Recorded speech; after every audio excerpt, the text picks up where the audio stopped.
तो बच्चों ये सवाल तो हम आप लोग को बता दिए हैं, एक बार और समझा देते हैं। देखिए 100 से कम किंतु 10 से अधिक, 100 से कम किंतु 10 से अधिक, मुझे तो संख्या मालूम नहीं है, तो हम लोग क्या किए, माना कि 100 से कम किंतु 10 से अधिक में किसी संख्या का इकाई अंक x और दाहिने अंक क्या है y मान लिए हैं, ठीक है। तो आप देखिए अधिक किसी संख्या के अंकों का अंतर 3 है, अंकों का अंतर यानी इकाई अंक और दाहिने अंक, अंकों का अंतर क्या है x माइनस वाई।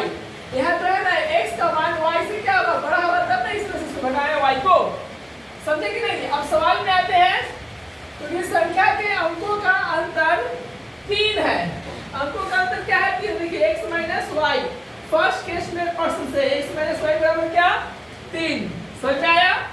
अब सेकेंड केस में देखिए, यदि संख्या को 7 से गुणा किया जाए तो संख्या बच्चों क्या है 10y प्लस एक संख्या है 10y प्लस यानी दाहिने अंक x और दाहिने अंक y होगा, तो संख्या बराबर क्या होगा 10y प्लस x, और संख्या का क्रम बदलने पर नई संख्या तो क्रम बदले हैं तो y की जगह पर x और x की जगह पर क्या होगा y, यानी इकाई के स्थान पर दाहिने का मान, दाहिने के स्थान पर इकाई का मान, ठीक है। समझे बात की नहीं। आप देखिए यहाँ पे आते हैं तो समझ गए। सेकेंड केस में पर्सन से क्या कर रहा है, यदि संख्या को 7 से गुणा किया जाए, देखिए संख्या में 10y प्लस x को किससे गुणा किया है 7 से यहाँ पे गुणा किए हैं।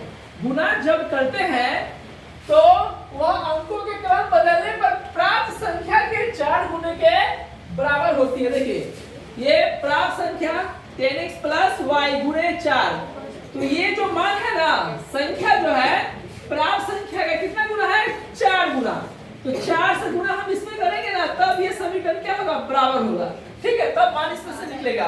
तो देखिए आप 10 7 70y और प्लस 7x लिख दिए, 10 चौके 40x प्लस 4y, कोई कंफ्यूजन नहीं है, तो सब लोग को समझ में आया। इसके बाद x y को सबको एक तरफ कर दिए और यहाँ से क्या किए इसमें देखिए माइनस 33x प्लस 66y आया ना, तो माइनस 33 से कॉमन लिए हैं तो x माइनस यानी प्लस है यहाँ पर, तो यहाँ क्या आ जाएगा माइनस 2y, ठीक है।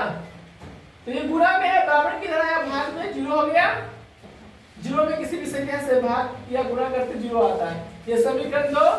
अब इसमें भी x है, इसमें भी x है, कहाँ गया समीकरण 1, इसमें भी x है, तो समीकरण 1 से 2 को क्या किए घटा दिए, दोनों प्लस में था तो 1 से x घट गया, 2y में से y घटेगा, y बचेगा सीधे, यहाँ बच गया 3। अब y का मान समीकरण 1 में रख दिए, समीकरण 1 यहाँ पे था x माइनस वाई बराबर 3, तो x माइनस यहाँ y में 3 रखे, 3 को इधर आए 3 3 6 हो गया। इस प्रकार संख्या बराबर 10y प्लस x, यहाँ y का मान डाल दिए, x का मान डाल दिए, 36 आया जो 100 से कम किंतु 10 से अधिक है।